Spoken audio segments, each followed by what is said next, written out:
Les Israélites ne furent pas autorisés à entrer en Canaan.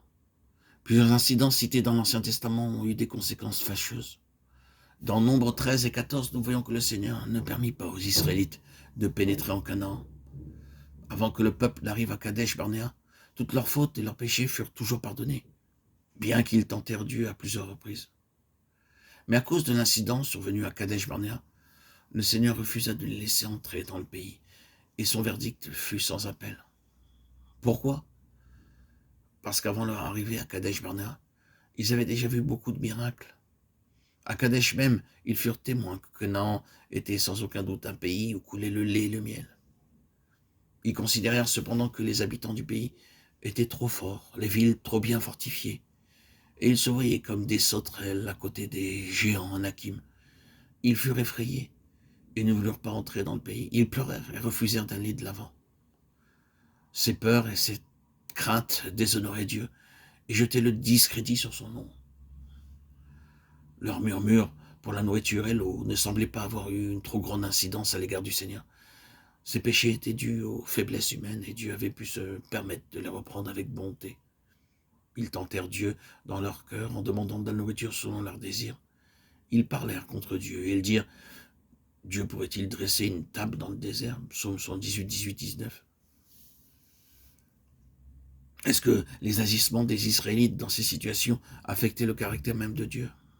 Oh non, car ils savaient que leur convoitise s'était excitée. C'est pourquoi, après les avoir corrigés, il les laissa poursuivre leur voyage.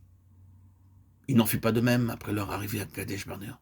Là, il ne s'agissait plus d'une question liée à la faiblesse humaine, mais bien de la remise en cause de la puissance de Dieu.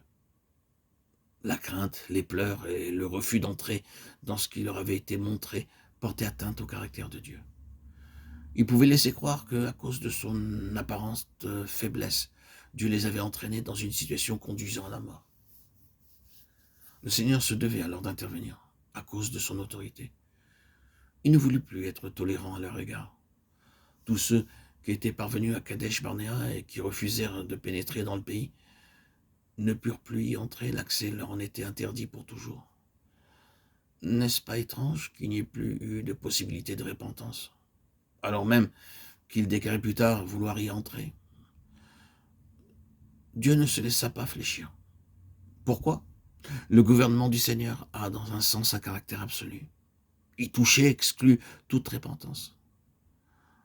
En effet, dans cette affaire, ils avaient péché à l'égard du caractère même de Dieu. C'était un affront envers sa personne. Il ne leur fut pas donné d'entrer dans le pays. C'est là un exemple de péché contre le témoignage de Dieu. Dans Nombre 16 et 17, nous lisons l'histoire relative à la destruction de Corée et de toute sa troupe. Tout ça sont des témoignages qui est le résultat de la peur et le manque de foi du peuple d'Israël. Et ce n'est pas uniquement un péché contre le témoignage, c'est un péché contre Dieu lui-même.